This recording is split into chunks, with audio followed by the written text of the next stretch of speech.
Okay, welcome everyone. Thank you so much for your time. And I'm sure a lot of you are in different places within the country and outside the country as well. This session is going to be a little interactive. And the reason for that is because you guys have a lot of experience and are coaches as well. So it'll be highly preposterous on my part to be giving you gyan. Right. So what I'd be working on with you is just discussing on certain things that we can do to work on a challenge that we face, which is evoking awareness. So we'll go through the presentation, and then through these tools, we'll have a lot of discussion around various perspectives or how you see the tools. If you feel a challenge at any point in time, or if you feel that you need to ask questions, please feel free to do so. Right. Again, reiterating that it's an interactive session, right? So let's start with evoking awareness. I didn't have much of a choice because everything else was taken, so I took this. All of the other participants took this one, but I found it quite interesting because it's a very difficult yet paradoxically simple aspect to cover, and I think for us, it's just being aware of, what are the right questions and where do we use silence, where do we use the tools to get the participant to, or the coachee to engage more or to open up more, right? Mandatorily, I'll just walk you through these aspects. I'm sure a lot of you are aware of this, but when you look at it from this perspective, so let's just go over these ones. The 7.1 is the coach asks questions about the client, such as their way of thinking, what they're feeling, the values, needs, beliefs, or behavior, right? The 7.2 is coach asks questions to the client to explore beyond the current thinking or feeling to a new and expanded way of thinking and feeling about themselves. That's the who, right? Who are they? That's an area that we cover as well. Coach asks questions to help the client explore beyond the current thinking or feeling to expanded ways of thinking and feeling about the situation, right? Which is, how are they dealing with the situation, the what, right? The coach asks questions to help direct, explore beyond current thinking, feeling, behaving towards the outcome the client desires, right? So everything in PCC is what I understand how it's different from ACC is, where the exploration is not so much driven by the coach, but it's I wouldn't say an instigate, but it's to get the coachee to start reflecting on what is most important for them, right? 7.5 is coach asks questions without any attachment, observations, intuitions, comments, feelings, and invites the client to explore through verbal or tonal invitation. And number 7.6, coach asks clear and direct, primarily open-ended questions, one at a time, at a pace that allows for thinking, feeling, and reflection by the client. I think the important imperative word here is reflection. Coach uses language which is generally concise and clear and allows the client to do most of the talking. Now, these are the elements that we're looking at when we're looking at evoking awareness. Now, I had asked Akansha to ask the participants, that are you guys, to get a pen and paper. Do you have that ready? Everybody does? Okay, Sumita said yes. Renu, yeah. Neha? We're all on, right? So this is what we're going to be covering, the house of life, a little bit on Socratic questioning. I'm sure a lot of you would have been aware of this. I'm going to use silence by, more time to think, Nancy Klein, so the thinking environment. What I work with primarily, which works for me, is something that I call as magic words.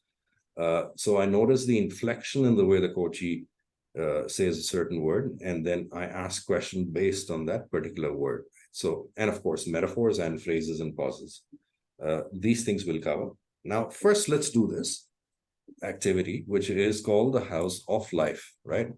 The House of Life is an interesting activity. I mean, it's part of the dialectical behavior therapy, but it's used a lot in coaching workshops. Now, it explores your core values, your beliefs, and your needs, right? Now, you can use that in your coaching space to help you understand if you face a client that is extremely defensive, or he or she does not want to open up. You can use this to set the ball rolling, right? I'm sorry, to get the ball rolling. So I think that's what we'll work on.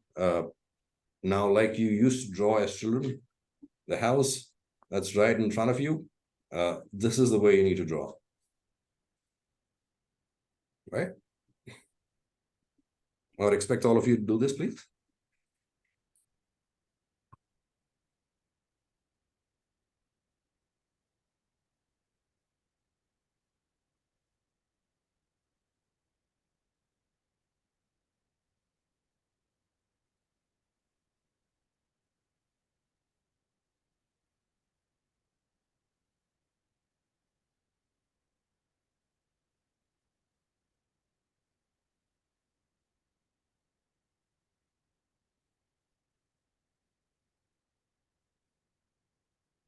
Don't worry if it's not symmetrical. We're not looking for an architectural marvel. We're looking for just a house.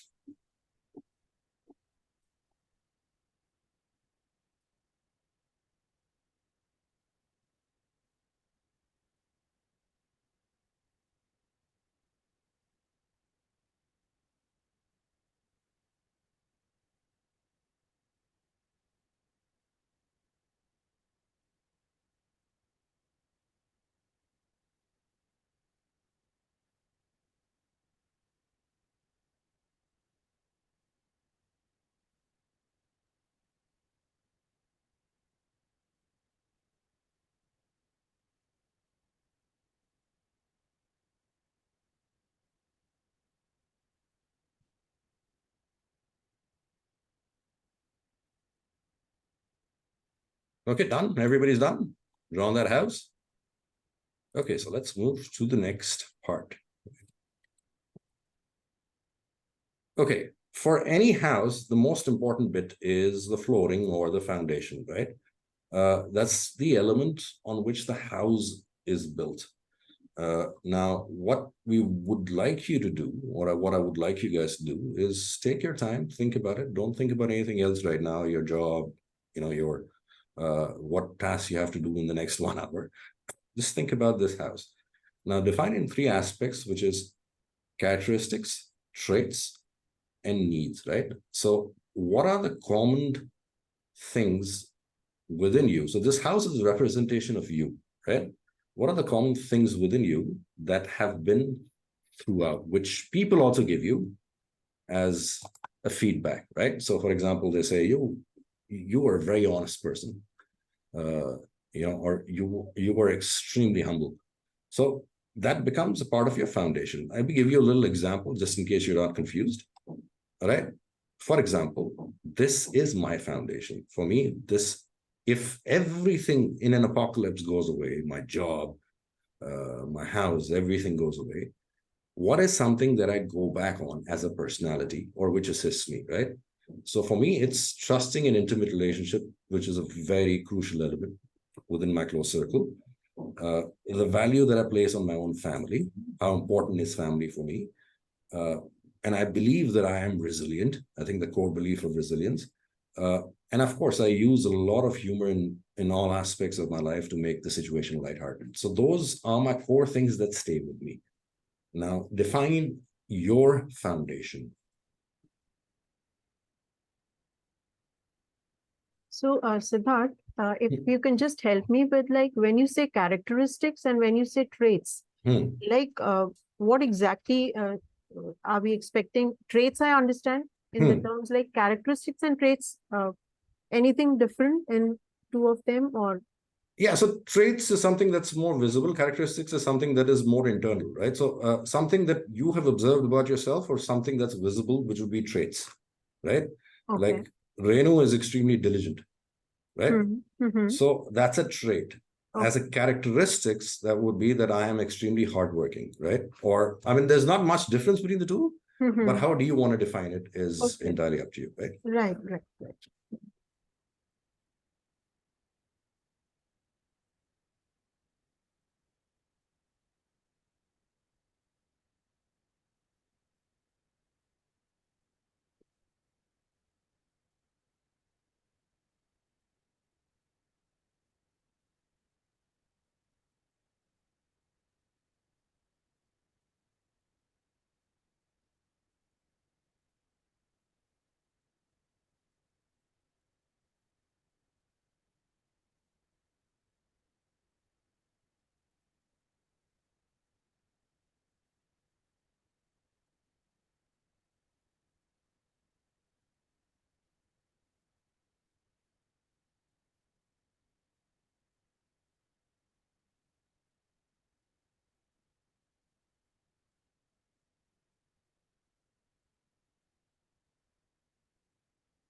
Let me know when you're finished, huh?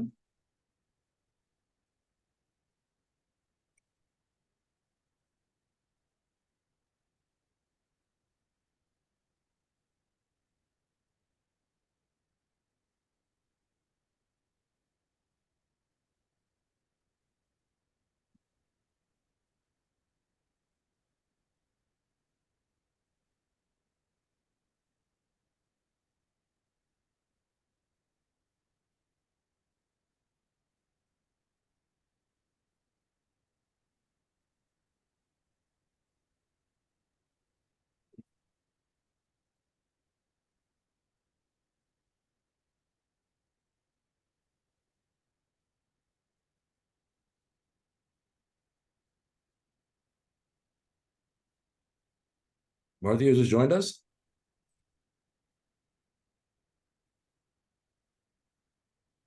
I said I have, but I'm not in a place or a position to be able to contribute or Okay. practice.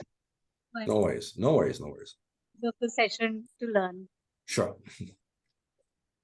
Yeah, done, Sidharth. Okay, done, right? Yeah, everyone's done. Ashwin, finished? Yeah. Yes. Smita? Yeah. Okay, cool. Yes. Okay. So let's start with Renu. Renu, you want to start first? Okay, yeah, I'll do that. Hmm. So when I talk about foundation, it's like optimism Hmm. and grounded, Hmm. connect with the source, Mm-hmm. and diligent, Hmm. resilient, valuing relationships. So I think a cluster kind of a thing that I can put up. Fantastic. That's exactly what foundation is. So this is who you are as a personality, right? Yeah. This is something that's absolutely important to you. When everything goes away, what do you stand on? The foundation. The foundation, what is that? For example, resilience, optimism, that you're grounded, you value relationships. These are the aspects that you are clear about, right? Right. Can we have somebody else? Sumita, can you go next? Yeah, so for me, it's about loving relationships in the family, connection, a lot of trust. In terms of values, it is persistence, honesty, humility, resilience. Then knowledge is what I've written. Knowledge, right? Okay. Yeah. So that becomes your foundation. So if everything goes away, you still want to learn, right? Or still want to seek knowledge, right? Okay. Yes. Fair enough. That's good. Okay. Ashwin, next, please. Yeah, sure. Mine is love, peace, and contentment, and holding silence and liveliness both together. Okay. Silence and liveliness both together. All right. So if Ashwin, the question is that let's say there's an apocalypse, right? Everything is gone away. Your job is gone away. Everything. Now, what does Ashwin stand for? I would say contentment, irrespective of the content of my life. The context is always, yeah. Fantastic. I think that's a good point, which is contentment, that you would be content no matter what the situation is like, because that's an internal personality trait that you have, right? Yeah. Okay, thank you. Yeah. Who else is next? Rajesh, can you go? Yeah, I'd say family centric. Harmony seeking. Okay. Harmony is key for me, and maybe it's I think calmness and harmony probably come together, but maybe the other one could be kindness. Kindness. Okay, fantastic. I think you figured it out perfect, which is these are the qualities that Rajesh stands for. If everything goes away, the money is taken away from the bank, everything goes away. This is what Rajesh is all about, right? Yeah. Cool. Awesome. Okay, Neha.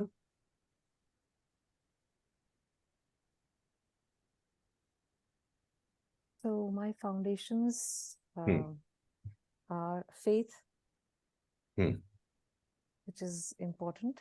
Right. I have put effort after that. These are not in any particular order.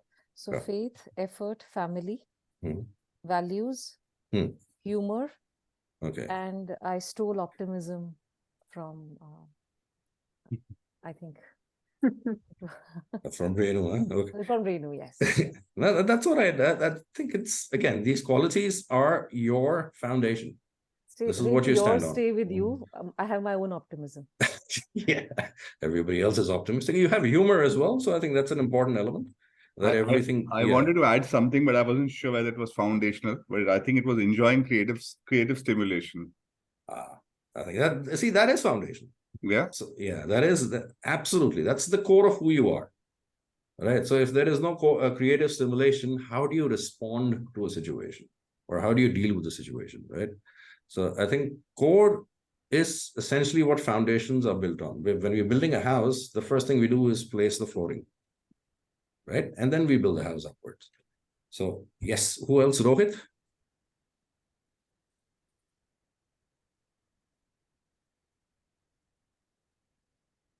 Sorry, I was in a meeting at work, so couldn't complete it. Yeah. Oh, okay. No worries. Okay. Sorry. But I can talk about it. I think yeah. I think again, obviously I have core, like I think probably the same as what you put, like trust and honesty, relationships, beliefs. So not resilience, more of a like more about how I can be better. But I think it's actually ever evolving. This foundation is. I don't think we as such a complex adoptive system as human beings, we have something. Obviously, there is a core, but it could evolve, right? Depending on the situation. Tomorrow, I may not. My core belief may change from resilience to something else. Yeah, so that's why I think reflection is very essential, Rohit. And I'm sorry I didn't give you guys much time. You can do this much later as well. So when we're looking at core beliefs, what we're looking down is, when we're stripping down everything else, what stays, right? So it doesn't necessarily have to be 5 or 6 bulleted points. It can be just 2, right?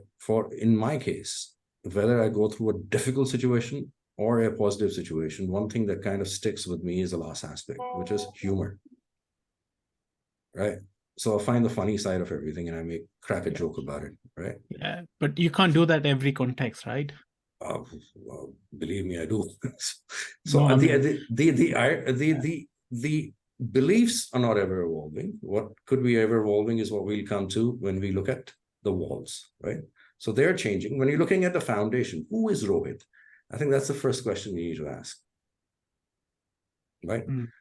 So I think that for everyone, guys, when you're looking at a foundation, what are we saying when we're saying a foundation? Foundation is the base of who you are. Now, it can necessarily, if you're finding it difficult to figure out who you are at this point, take your time. There's no hurry. But believe that those 2 or 3 things is what you stand for. Ask people who are close to you, as well as family members and friends. When you see me, what do you see? Do you see an individual who can absolutely be trusted with everything? Do you see someone who places a lot of value on family and friendships? So that becomes your essence. I hope it's clear. Or is it still confusing? I know it's confusing because I can build a new foundation, build a new house. The house is you. So that's what I'm saying. So it's anyway, yeah. It's yeah. fine. So again, absolutely. So you can build a new house, but what will you build it on? That's what we're talking about when we say foundation. Yeah, that's what it means, like can change, and the context can change, right? So anyway. We will get to what can change. So we'll get there eventually.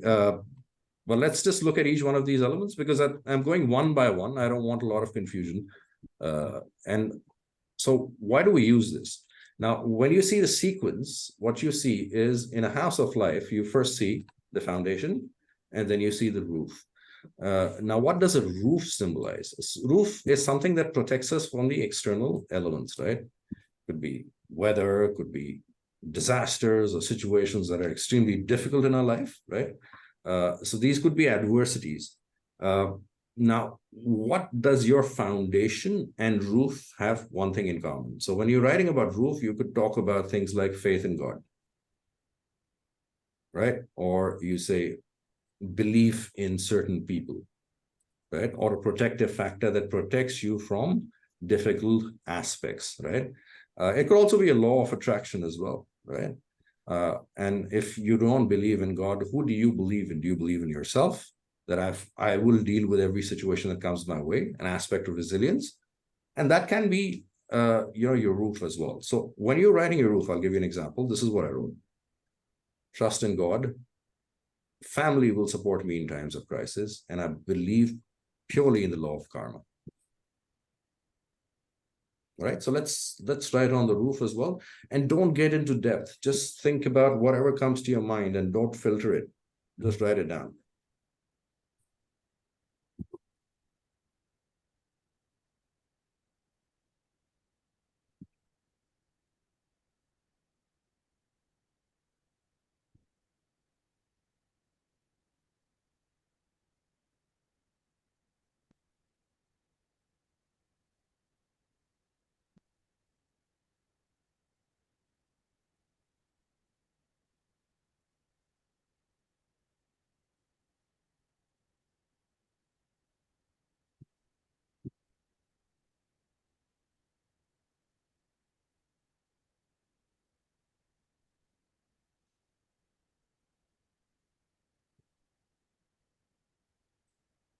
Done, Sidharth.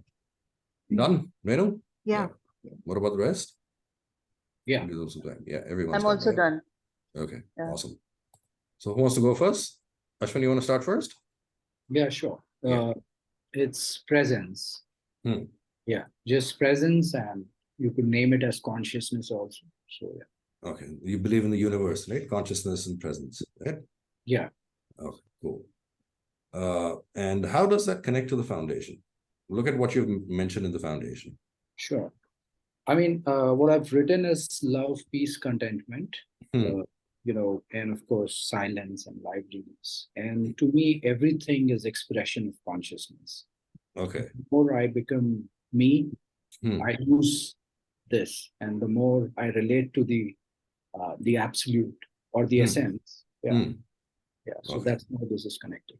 Okay, fair point. Very good. Right. So when you're connecting the dots, why do we look at the foundation? Because the foundation also keeps coming back to the roof as well.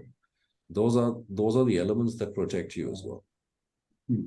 Right? Like I'll give you what protects me. I use humor in my life, not because of the fact that I want to make people laugh. I use it because it's a sign of deflection. Right? So a lot of times I've noticed that my humor usage is based on deflection. I'm deflecting difficult or conflicting situations by using humor. What is my foundation? My foundation is that I have a lighthearted outlook, that I'm funny. So that goes back to the roof as well, right? So yeah, connect the dots. Take your time. I'm saying that this is not an easy exercise. Why? Because when we're looking at this, we do spend a lot more time. In fact, I take the whole session for just doing the House of Life. And when you're doing it for your clients, you are the one, as a coach, you're going to write it down. Right? Whatever they say, just write it down, because they'll find it difficult to do. So you write it down, you say, okay, here's your foundation. What is an absolute truth, something that you stand on, right? And then you'd go back to the roof. Okay, yeah, Renu? Yeah, so for me, I think resilience, and which I have practiced making gratitude as my attitude.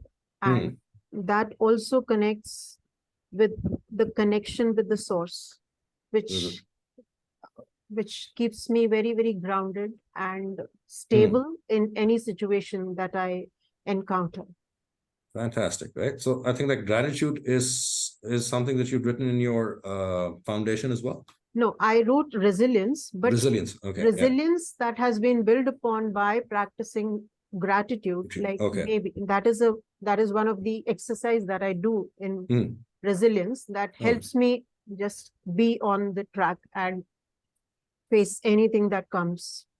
So yeah, so the connection here is resilience, right? Yeah, resilience and connection with the source. Connection with the source. Connection with the source would be God or higher power, right? Yeah, right. Absolutely. All right. Sumita. For me, it is about trust in God, universe, and again connection with the source, as Renu said. I believe in spirituality. I believe in surrendering to the universe. I believe in oneness. I believe in the law of attraction and law of karma as well. So it is all connected for me. For me, the connection with the foundation is about connection. Right. It's about connection. It's about togetherness, oneness is what I look at. Fantastic. So how do you see the foundation meeting the roof? What are the common points? Connection, as I said, togetherness, oneness. Yeah. Okay. All right. So you see a lot of parallels between the two, right? So when you see a lot of foundation, the foundation and your belief system is quite, as you said, connected, right? So I think that's what we're looking for essentially. How does your foundation play on top of how are you protected as well, right? So that's the roof. Okay, Rohit, next.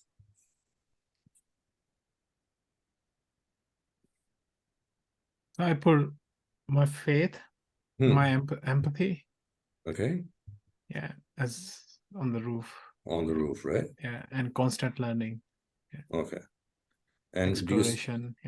Do you see that in the foundation as well? I can probably call it like this, just the belief of empathy, right? So, yeah, constant learning. It's kind of similar. Yeah. Okay, thank you. Yeah, Rajesh.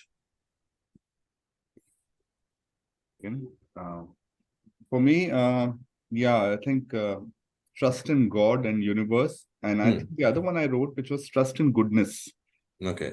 Yeah, and I think it seems to connect well with my foundation of kindness. Yeah. Trust in the basic goodness of human beings. Fantastic. Belief, I came up with something different now, and it just occurred to me about living without regrets. Yeah. And calmness. So, and I don't know whether that comes from this whole sense of harmony seeking. Because if you live with regrets, you're not living in harmony, right? If you're living with regrets. Absolutely. And also you're not calm, right? Yeah. Very, very well connected, Rajesh. I think that's what we're looking for essentially, where you see a connection between who you are as a person versus what protects you as well, right? So how is this metaphorical? This is what are we doing? We're doing us. This is who we are, right? In a nutshell. So you can always go back and correct it. There is no way of saying that, oh, the first time I did it, how do I go? You have to edit it, right? The idea is for you to find an insight. An insight can't be done in just 1 hour. It does take a little bit of time. But the good thing is, for your client, this is a place where they will open up and share a lot more information, right? Especially in one-on-one settings. Maybe in group settings, not as much. It's not a great thing to do, but I just wanted to share that with you guys right now, so that, this is a tool that can be used. Okay, so let's move on to the next one. Have we covered everyone? Okay, Bhakti and Bharti have just joined us as well. You guys are aware of what is happening, right? Neha hasn't said it. Oh, Neha, sorry, Neha. Yes. Neha, the roof. Trust Rajesh to call me out. Everything I wanted to say actually had been said. That's why I didn't go forward with, and also my foundational, what I have written in my foundation is Can't hear very you similar to what I wrote under roof as well. Yeah, you'll have to speak a little louder. Just 1 second. Yeah. Is this a little better? Yes. So I will start all over again. First I said, trust Rajesh to call me out, and I'll hold you up for it, Rajesh. Second, I said, everybody has said several of the values that I hold dear. Also, what I've written under foundation is almost the same what I've written under roof. Okay, nice. Right. So can we have one example? Like faith. Faith, right? Yes. Faith, family, trust in effort, Okay. Trust in your effort, right? Yes. Okay. Thank you. Thank you. All right. Now let's move on to the. Hi, this is hi. Bhakti here. Sorry, I mean, I joined late, so I didn't speak anything. Sure, But no problem. I'm just listening to all of you, and I think I'm getting a sense of it. Probably I'll try and do this exercise later. You carry on. Yeah, I'm just listening mode. Sure, Bhakti. Thank you. Thank you. I will be sharing this with the Buddha as well, so you guys can just download the the PowerPoint. So the third one is chimney, right? So what's the job of a chimney? Think about it. What is a chimney supposed to do?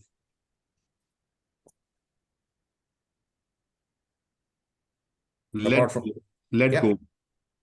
Let go. Fantastic. Yeah. Vent out. Vent out. Yeah, that's the job.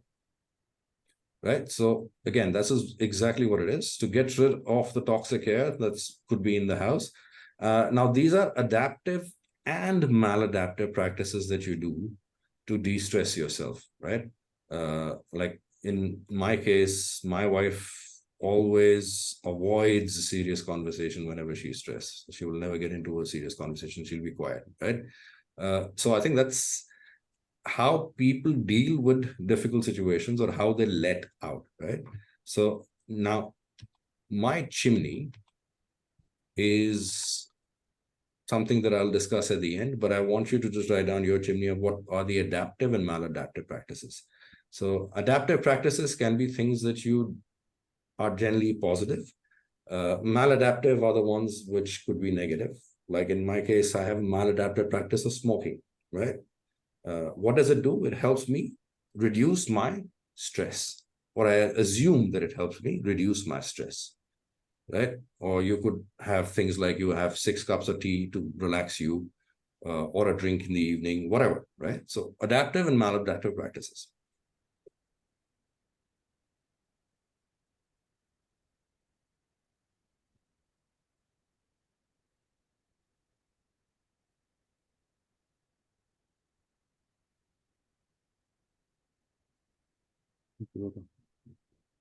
एक यहाँ रख देना.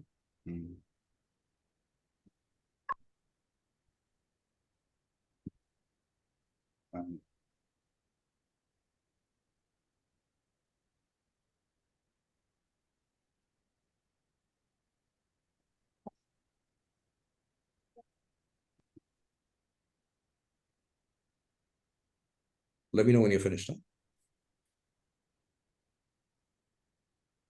Yeah, I'm done. Sumita, okay? Yeah.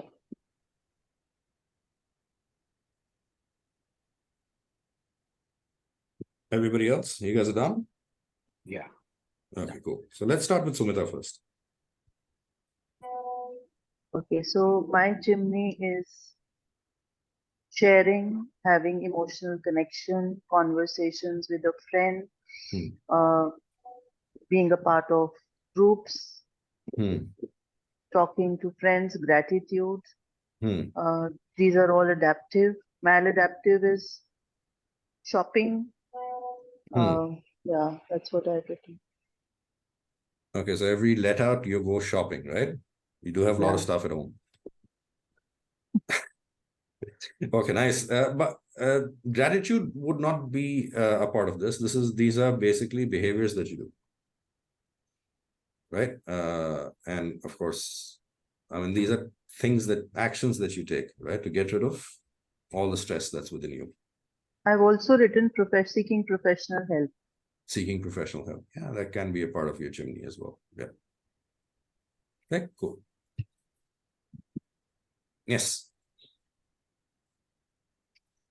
Who's next? Rajesh? Rajesh, can you go?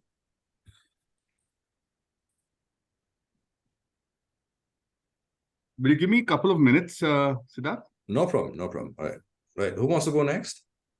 Okay, so if I say Renu, yeah. Yeah, so for me, it is like I'm non-judgmental. I don't just give up anything for anyone. Like I don't say anything for anyone. And also I believe in the goodness. And so that keeps me like, okay, everything is fine. So, and at times when there are chances of conflicts, so I try to avoid them. Maybe I give in, I say, okay, yes, whatever you say is right, maybe. So this is how I generally try to just keep myself at ease. Yeah, but how do you let out? What do you do? The stress.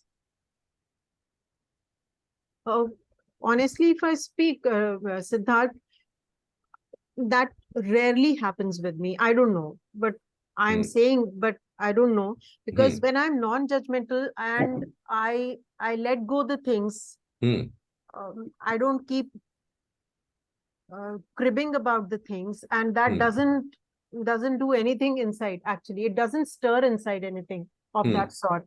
So I maybe something unusual that I'm talking about, or I don't know, but it generally doesn't happen with me. Only it is that when there are situations where conflicts are there, so there I feel a little bit, but even there I just surrender, kind of a thing. Maybe that helps. So this is what I do. But yeah, chai, tea is obviously there.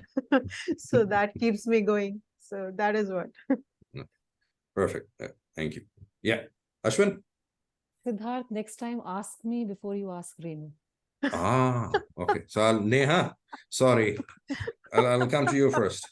So just before Renu. Just before Renu, huh? All right, cool. Okay. So we can ask you next, Neha, if you're okay about this, going after Renu with this one. The next one you can start off. Sure. Yeah. So she has covered chai. That's right. So chai again. Okay. How many cups of chai? Not too many, but chai is good. Chai is always good. It works. Nobody is debating that. Yeah. Then the other C is crying. Okay. Yet another C is clearing the air. So Wow. conversation. Achha. So like chai pe charcha and all, huh? नहीं चर्चा की जरूरत नहीं वो बहुत लोग कर रहे हैं मतलब genuinely मन की बात. Nice. Okay, so chai is the catalyst. Nice. Yeah, and walking. Okay. And walking, right? Yeah. You said that's the adaptive practice. Good, thank you. Right. Yeah. Ashwin? Yeah, sure. So there are two questions which usually I ask myself, and it has just come out of whatever journey I've been. So first is, what's my vibrational frequency? And if it is lower, I tend to just observe. Okay. And second is, am I operating out of separation? Okay. And third is just being, just be with the suffering. I mean, that's what I do. I don't numb. I don't, distract myself, but just feel the pain. Just observe. Okay. Completely aware, but don't lose yourself. So that's your let out, which is it? You just observe a situation. I embrace pain and suffering. Okay. Yeah. But what does it do to you when you embrace it? Usually, when I'm completely non-judgmental and in the field of awareness, letting it be, not really resist it, it just subsides or goes away. I mean, most of the time, including physical pain. Okay. All right. Okay. So we'll discuss the chimney a little bit in detail, because that's a very important element for us as well. Why is it essential? Because a let out is absolutely important. If that's not happening and you're holding everything inside, I think that's a challenge that we might face as coaches as well, and human beings. Forget just coaches. Right. So we'll work on that. Yeah. So we'll definitely go there. Rajesh. Yeah. So I'm like a typical Cancerian. So I withdraw. I run into my shell. It's like a crab. So that's my survival mechanism when I get into a conflict situation. I tend to withdraw. I tend to remain more silent. I don't like to confront too much. Yeah. And again, I think somewhere this whole thing of sometimes trying to create forcible harmony. So and that's the sometimes conflict is good to encourage debate, but sometimes I don't want it to become nasty, so I want to close it quickly. If I'm at the helm of things, then I'd like to close the conflict quickly. Or when I'm not really at the helm and I'm just a participant, I'd withdraw. Okay. From the proceedings. So that's my way of being. But yeah, when in the letting out part, when I'm sort of running behind schedule and I've procrastinated and I just get very hyper when the deadline is looming and I'm not ready. So that gets the worst out of me. Okay. Like worse in what sense? Like you? I'm just screaming, I'm unbearable, and I'm just irritating, and I'm just shouting at people. Wow. Okay. Yeah. My whole equilibrium, the facade of equilibrium just crumbles. See, that's your chimney. That's your let out, right? So I think that's it's essential. See, we are not supposed to doubt or question or be prejudiced about a chimney. This is the way we let out, right? This is what we've learned. There could be adaptive, there could be maladaptive. It's absolutely okay, right? The idea is to figure out what could be more adaptive practices rather than maladaptive practices, right? Like I have 6 cups of chai in a day. It's maladaptive. I mean, seriously. But Sidharth, if it is not possible to let go that only, so what to do? Green tea. Substitutes तो बहुत है, but what to do? I know, but you see that. I admit that I can let go anything. I can overcome anything, but the only thing I'm not able to do is like leaving chai. So that is something. Yeah. There are a lot of people like that, including myself. So it's okay. Yeah. Something to hang on. Yeah. So as Rajesh was saying, as Cancerians, so maybe then if we talk about our sun signs, so being a Piscean, I think that that comes very natural to me, that being non-judgmental or being intuitive and being letting go wala kind. So that is also, I think, somewhere connected, what I feel. Is there a Linda Goodman course that Jaya does? That I was not a part of. No, not that way, but interested in all that. So just shared. So since Rajesh mentioned, so I thought, okay. Absolutely. We'll discuss our sun signs right at the end. So coaches also love labels. Oh, and especially our age group where they're so defined by, what Linda Goodman used to say. Because we used to find things like which was similar to, oh, you can't get, I'm married a Gemini, for God's sake, and I'm not supposed to marry one. But yeah, I'm happy. Okay, Rohit. Yeah, my output chimney is anger, people pleasing, as maladaptive. And obviously the adaptive ones are for like gym, walking, running. Okay, yeah, those are good outlets as well. Bharti, Bhakti, have you guys got an idea of what we're covering?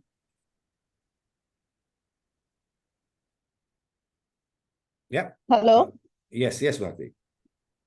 Yeah, this is Bhakti. Yeah, I'm getting at what you're talking about and able to connect it. Like I could do connect with, specifically now what you spoke about chimney. I think for me, something is like one is something which probably is bad as sometimes it gets into binge eating, or you want to eat something, which makes you feel nice. So some comfort food. That's on negative, maybe on negative side, I'm not sure all the time, but then on the positive side, probably if that is so, many a times I try and I'm a strong believer of whatever happens for the best. So many a times, I will not try and question it too much. I'll try and see positively, saying that, okay, something good also will come out of it. So do not do a lot of halla gulla about it. Fine, this phase will also go off. Absolutely. But then yes, in case if I really have to kind of, if it becomes too much, the way Rajesh said that nahi abhi isse zyada aur nahi le sakte, so maybe I try and do something which I like the most. Probably I'll do dance. So kind of exercise which keeps you busy and something which I like. So I guess that is one. And keep myself busy in something else, like, try and distract it from that stuff. Sure. Because that will certainly pass. It's not going to be constant. So instead of worrying too much about it, just pass it on. And it becomes too much, then probably speak it to somebody who is very close to you, or with whom you can confide. Like, you can just, the way I said, vent out. So you just speak it out and it off your head. So I guess, yes, I am able to connect with the thoughts which you are trying to share with each other. Unfortunately, I couldn't join at 5 o'clock. So I did miss the portion of foundation, etc. But I'm able to connect the dots, actually, at least what you're saying. I'm able to connect what would have covered into that. So that's what going in through my mind now. Thank you. Thank you, Bhakti. Yeah. Okay, so let's move to the next one. I think we are a little, hard pressed for time. I'll try to finish it as soon as possible. I don't want to take too much of your time as well. I know you guys are very busy. Now, let's come to what Rohit was talking about. What can change? Well, the walls of the house change, right? So walls give it shape and structure, but they can be brought down and rebuilt, right? Now, the walls of your life represent what is the most important aspects of your life that are presently shaping it, right? For example, what could be the wall? My job as a coach, right? What do I do on average? Football, gym, friendships, or social connectedness. So that can be your wall, right? So your job as a coach, or your job as whatever you guys are doing, right? That becomes a part of your wall, right? So just write those down.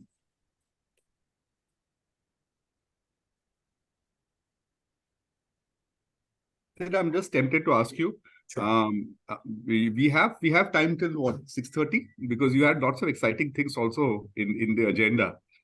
I have a lot of exciting things, but the thing is that, I have time. I don't know about the rest of the people.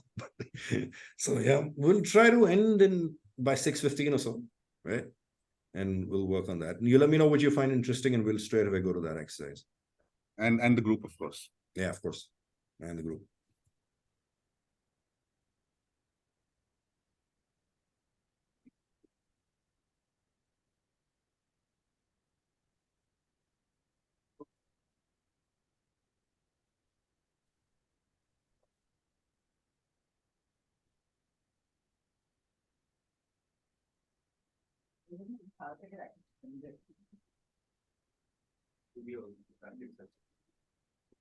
Okay, let me know when you're done.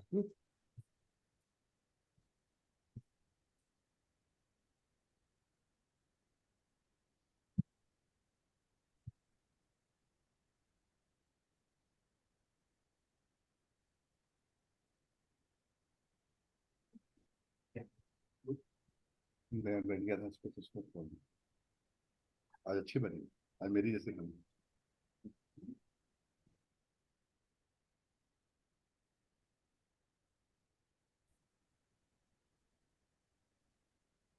Done.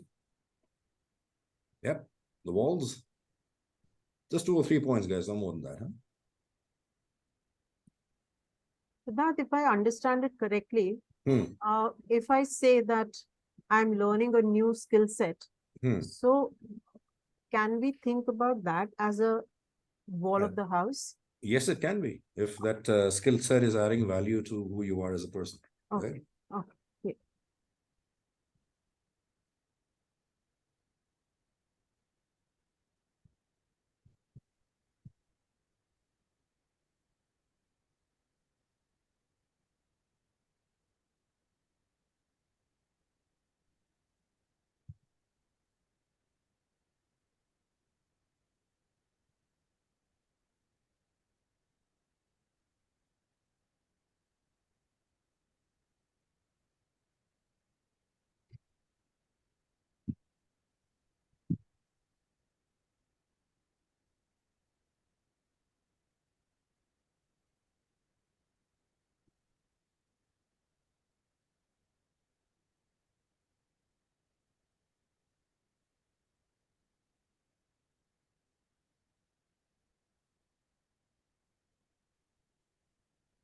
Okay, Sumita, you done?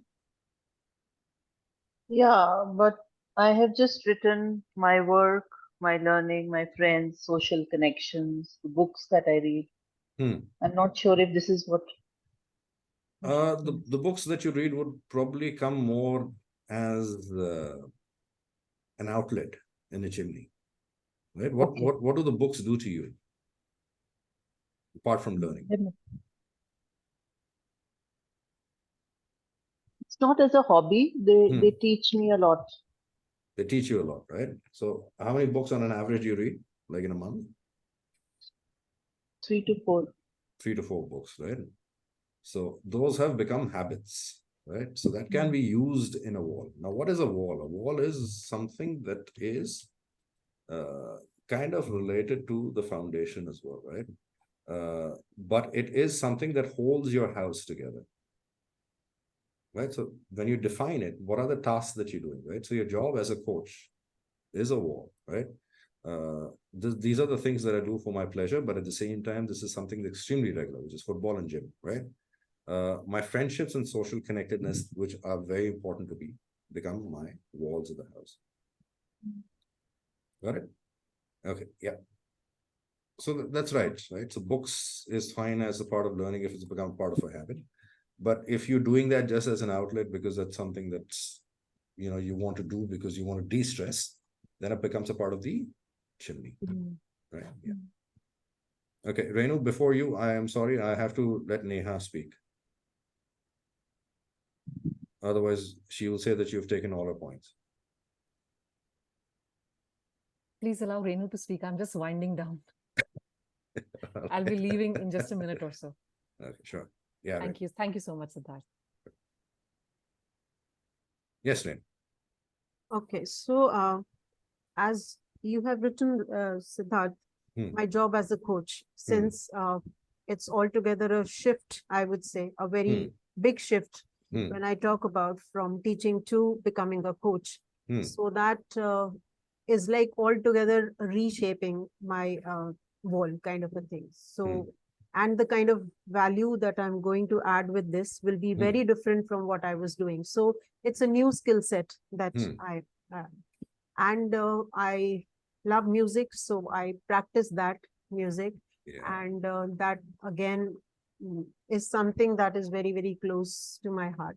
So that is what I do. So music and I think my new skill set, as I said, which has also let me go into a new space where I now realize what actually self-reflection is.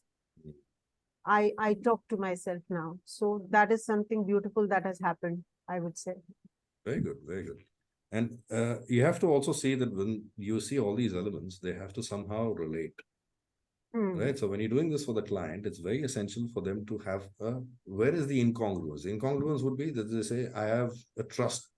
My foundation is trusting an intimate relationship. And in the roof, they write, I don't trust people at all. Right. Right?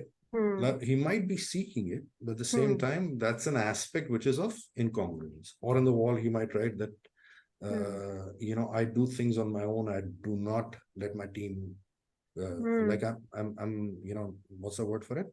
Micromanager, right? So I think that's where we see the incongruence. And when you write this stuff down, you will get a lot more detail to what to talk about. Right? Okay, Rajesh, you want to go next?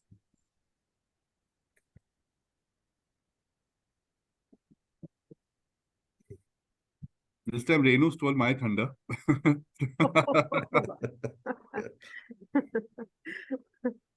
Yeah.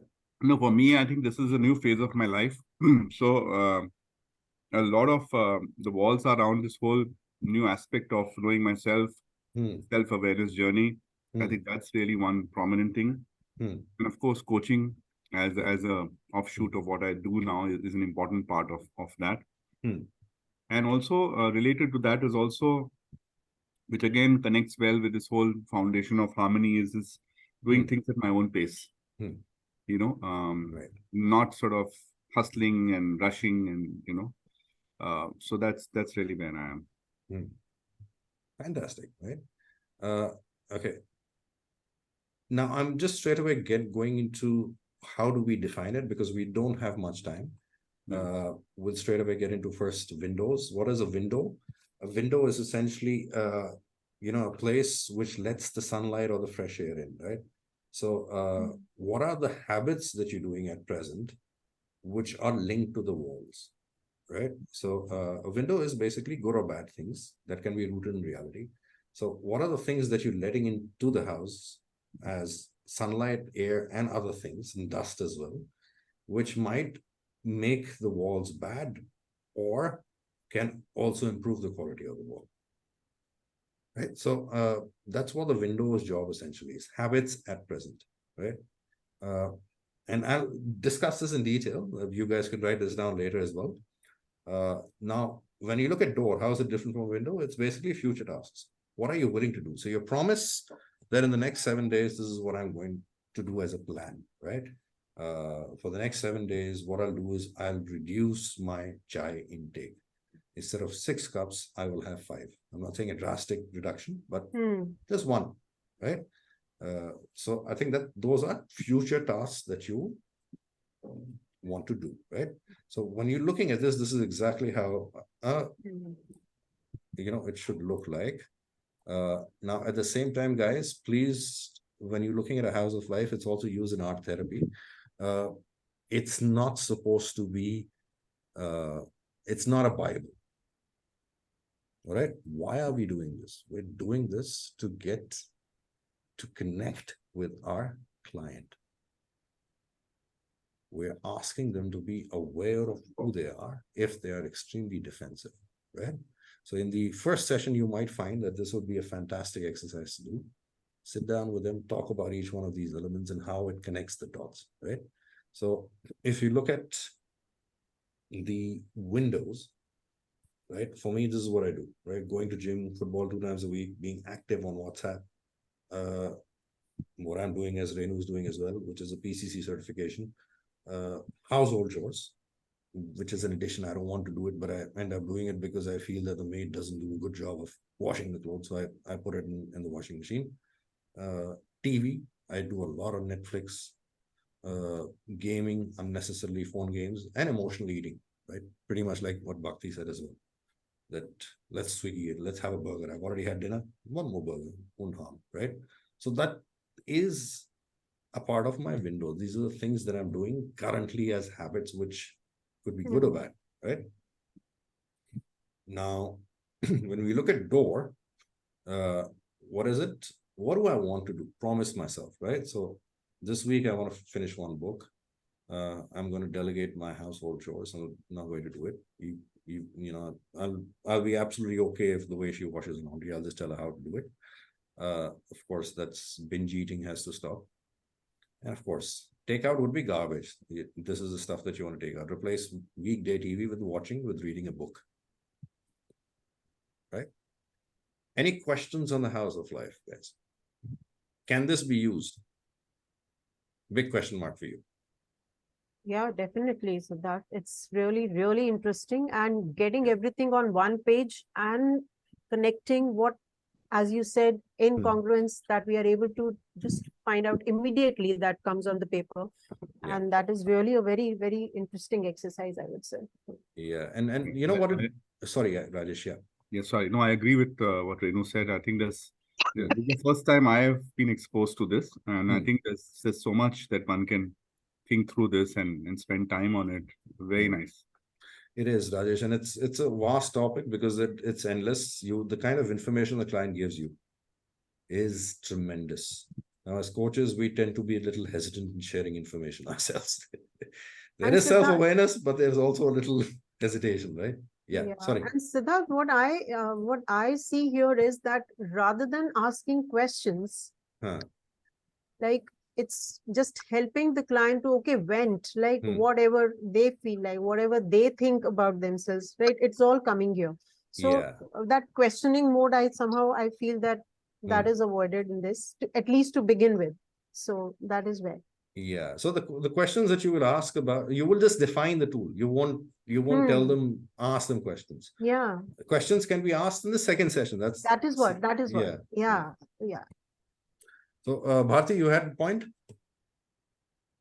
Yeah, so Sidharth, kudos to you. I think this is awesome. And I also see we can really relate it to the Wheel of Life, which is a particularly common tool that we use in the beginning of a client when you sign up. And for each area, we can actually have the house in that area and really get to the depth of every area for the person. I agree, Bharti. I agree. Yeah, a Wheel of Life, I'm not too aware of. I mean, like, how does that work? Is it similar to what we're doing here? Yeah, so Wheel of Life is a wheel with different spokes. It can different people put it differently. Say 8 areas of your life: your work, your family life, your friends, your spirituality, all these aspects. So for each aspect, we could create a house and go in depth and asking questions deeper and deeper. Ultimately, the purpose of the Wheel of Life is also to help them figure out what is the balance in each area of their life, because we see them as a whole and not only either a professional or a person in just one area. Correct. Absolutely. Absolutely. Okay, a lot of people have to leave, right? So again, can I quickly go through this? Socratic questioning, everybody's aware of. I think it's been drilled down to us. So Socrates is, I mean, basically what we're looking at in Socratic questioning, I'll just, these are some of the put together, which is what is a thought that needs to be questioned? What is the evidence for this thought? So in your responses, you always say why and why not. I'll be sharing these slides with you so you can have a better look, and please reach out to me. I'm on WhatsApp in the Abodhya group as well. And if you have any questions on that, we can do that too, right? So I'll just quickly browse through what we were covering. Sorry, Rajesh. I don't know which one you found interesting. You can mention that. We can go to that one as well. No. I when I read the agenda, of course, there was a bit about that metaphors and stuff at the end also. But maybe we can, if you're going to share the deck, then we can obviously connect with you later and go through a deep dive if you're free. I would be available. But yeah, maybe I'm okay for another 10 minutes. I don't know about the other people. But I'm okay. You're okay. Renu, you're okay? Yeah. I'm also okay. Yeah. Okay. All right. Perfect. But great. Sidharth, is a very, very good session. So I wish that it's always, time is always yes. We coaches take our time, man. I mean, that's what we are present in the moment. We are present here. Yeah, exactly. Maintaining presence is also being exercised here. Thank you, Renuji. I mean, seriously, the challenge is that it's a lot of content and it needs to be dumbed down. And I understand that. I mean, I don't want to use the word dumbed down, but it needs to be simplified, because the challenges we coaches face is the wealth of knowledge that we come with. How do we simplify that knowledge for the client? Right. And I think that's always been a case. And we always come up with a lot of stuff that you have to talk about. So you've all read this book, right? PCC, right? More time to think. Yeah. Right. Renu's read it. Sumita, Rajesh, yeah. No, I haven't. In the process. In the process. Made to do it. All right. Yeah. No, but I haven't read it. Yeah. Sumita, you haven't read it, right? No, You're doing ACC or PCC? And I've completed I've submitted my MCC. Oh wow. Okay. So you should have read this. I didn't come across this title at all. Oh, okay. All right. So you're not doing it from Abodhya, right? Sumita's read life. Oh, that's a very generous comment. I don't know if it's meant to be sarcastic, Rajesh. No, not at all. No, so in a nutshell, what we talk about, I'll tell you what Nancy Klein talks about. It talks about the ability to stay silent as a coach, right? So it's a silent observation through. We did this exercise and a lot of us were absolutely frustrated by the end of it because we didn't have one word in, right? So this exercise was you staying silent while the client or the coachee talks about or explores things in his or her own direction, right? So you're just observing and you're holding the space for the coachee, right? And she's quite good at it. Like I've seen a couple of her videos, Nancy Klein. She says, it takes courage for ourselves to give us permission to stay silent. Because when we're hired as coaches by organizations, we're hired to speak. We're hired to talk. We're hired to get people to change. How do you do that with silent observation? So this is where she really is a stalwart, or someone who's really figured out her stuff. So just read a little bit of snippet online. You will get a better idea of how to do it. Now, what I've taken away from this. Oh, sorry. Yeah. So not Socratic questioning, but yeah. So what I've taken away from silent observation is that the pauses and the space that we need to hold together, right? And if this is what I found out, that in ICF core competency, silence is mentioned twice, right? And in 5, it's mentioned as well. And even in the 7th one that I'm doing right now, using silence, metaphor, and analogy. So analogy is something that we can use, right? And of course, metaphoric, the most important bit, silence. How do we use that, right? So yeah, this I'll share with you. I don't want to get into this, but I want to do this exercise with you. This is something that is very personal, something that I use in my coaching workshops. I call them magic words. Now, what are these magic words? You will see a client repeating certain words,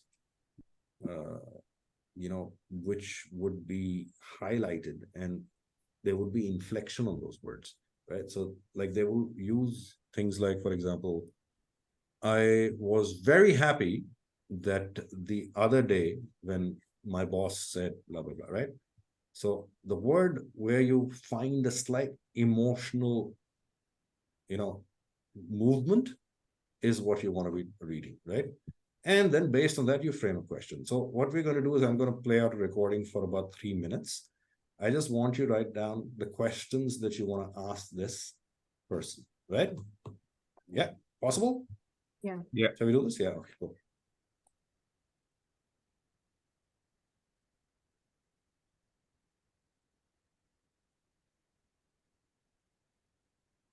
Can't hear the recording. Oh, okay, wait. Let me just share it. Share screen.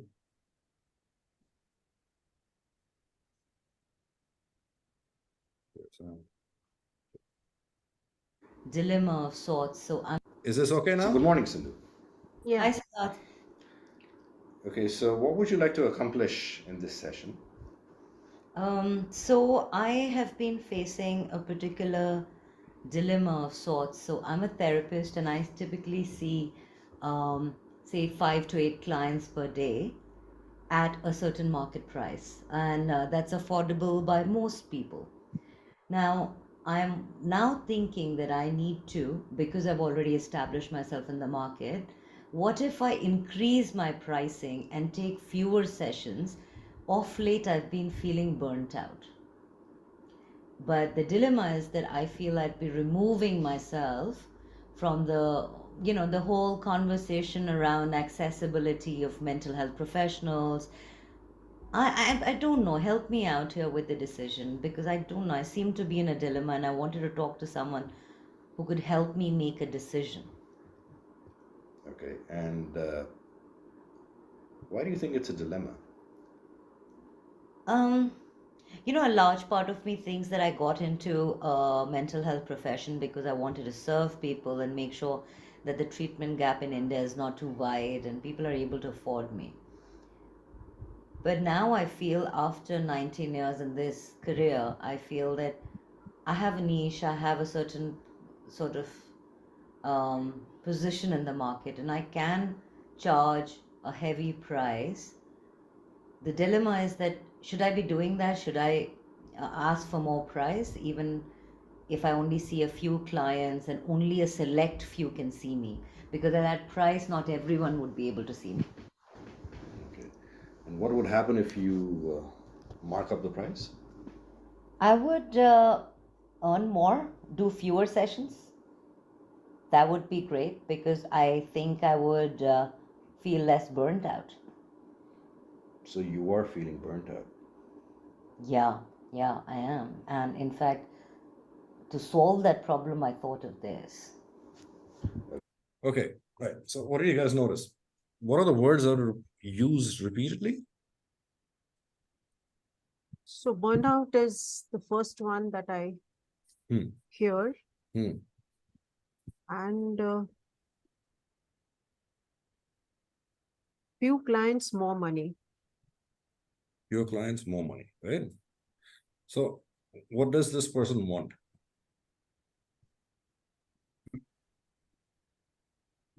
She wants a decision, and she's repeating the word dilemma. Yeah. Which is. And I think she wants a better balance in life, I think, Right. And what do you think could be a challenge or a dilemma in her head? So she wants to serve, but on the other side, also she feels that no, now it is not required, like kind of a thing. But because she's feeling burnout, so burnout, so that is the reason she wants to reduce that. And but she doesn't want to lose on money. She wants money. She's Right? also. Yeah. Sorry. Yeah, go ahead. She's also conflicted in her values, because what she said was, a large part of me believes that I came in this profession because I wanted to serve. And it seems that it is not aligned to her, it may or may not be aligned to her, a large part of her as of now.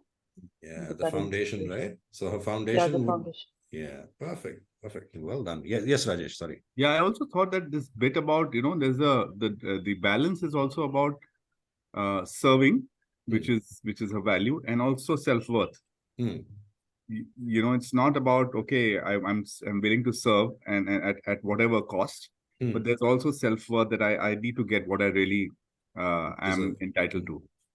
True, very true, very, very apt. Because again, that self-worth is very closely related to what she's doing as well, right? Which is that you see that the kind of work that she's doing there's a lot of, correlate to self-worth, right? Mental health, profession, accessibility, right? What question? Yeah, sorry. Yeah. And it is also about serving her clients versus serving herself. Is it serving herself Yeah. right now to be able to have as much clients as she's having? So do you think that's a dilemma, Sumita, which is that how does she find a balance to serve herself? So it is between serving others and serving herself. Right. So what is the priority for her right now? Is it about serving herself, which will allow her not to feel burnt out? So it's all about balance of serving others versus serving self. Fantastic. What question would you ask this girl?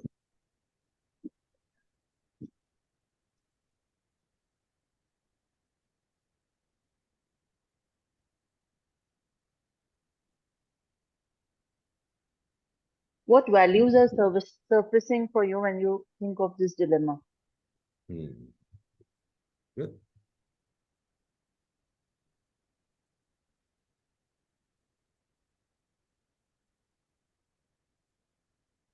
When you think of this dilemma, right? So what values are surfacing for you when you think of this dilemma? Good. What will or what will take care of your feeling of being burnt out? Yeah. Take care of the feeling of feeling burnt out. Yeah, good. Yeah. Renu, Bharti? Yeah, just. So, sorry. Yes. Renu, go ahead. No, Bharti, you Okay, please go ahead. so who do you want to be in the process of doing what you're doing? Yeah, lovely. Oh, That's very nice.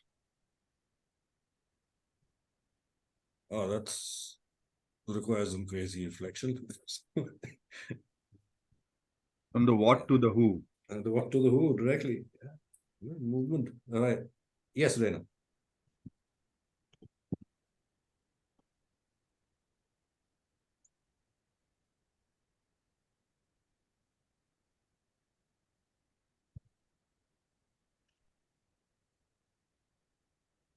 Renu? Yeah. Just Okay.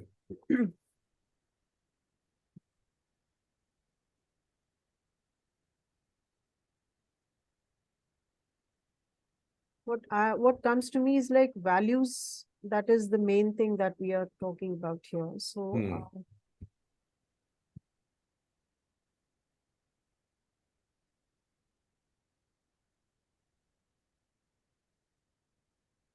what values would you like, what value would you like to go with right now or at this moment?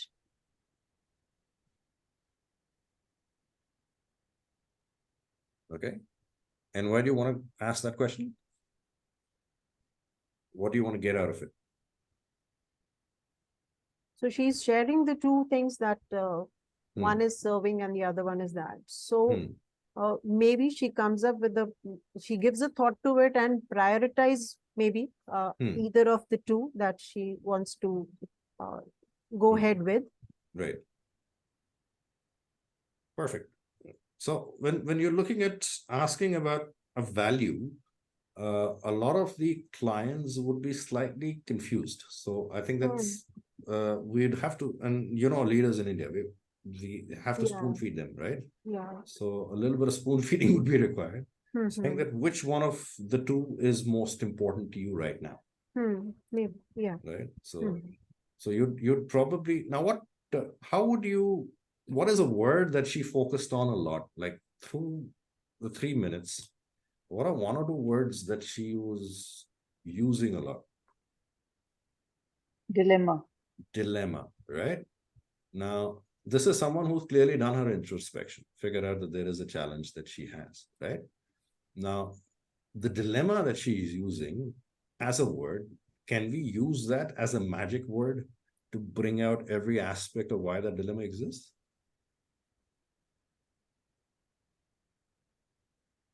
No, I'm just throwing it out for you.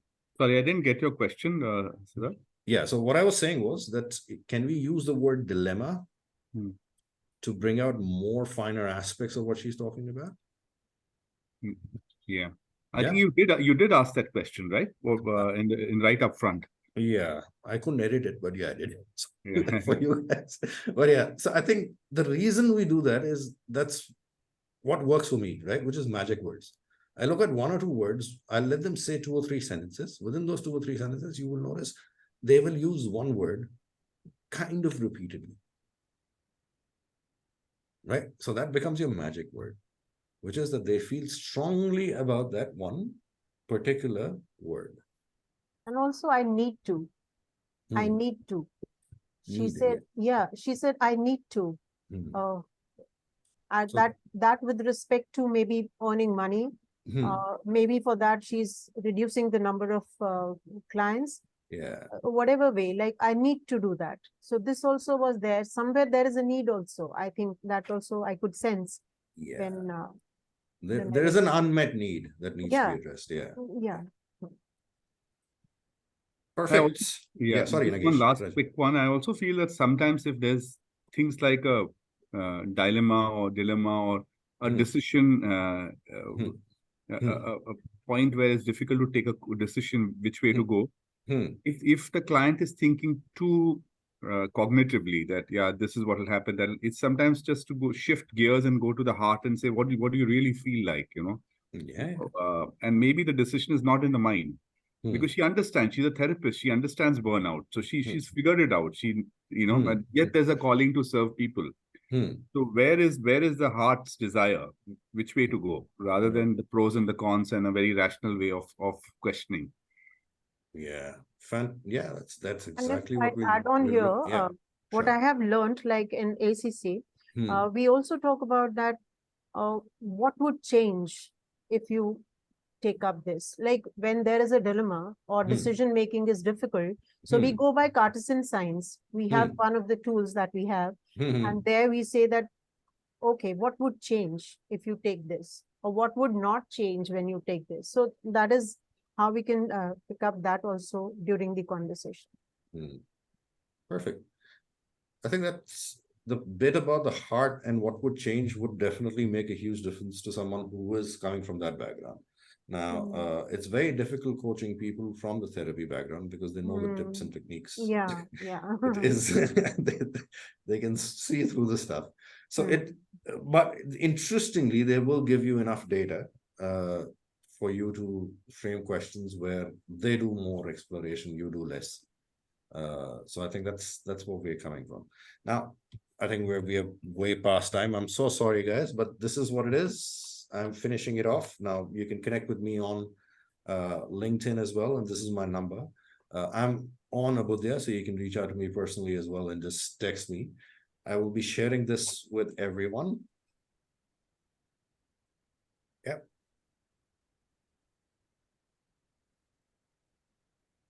You can take a photograph. Yeah. Or if you're like all the ancient people in the room. Yeah, all the ancient people. Writing it down. I still am very comfortable with pen and paper. Oh, you're a teacher. You're supposed to be. Even otherwise, I'm not that tech savvy, so I prefer this only to be my tool. But yeah, I'm seeing the magic word slide. Is that what is on the screen? Or have No. Oh, okay, wait, I'll just share again.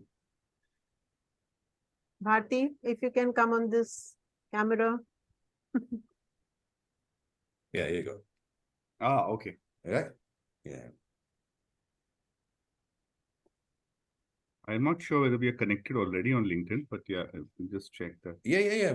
We can. We may have been connected, but yeah, You- now at least real connection. There's a social media connection and there's a real connection. I know, man, that social media connection. And you know, the weird thing is I'm a generation who can't even boast about it. So like the younger generation can boast about, I have 500 followers. I don't even know. Yeah. So thanks a lot, Sidharth. Thanks, Sidharth. great. Thank you so much. Thank you for being Thanks, a Sumita. wonderful audience and a very patient audience and an insightful. Thank you very much. Thanks. Thank you It so was much. lovely being Thanks here. so much, Siddharth. Thank Take care, guys. Yeah, Bye-bye. thanks. Bye. Yeah, thanks. Bye.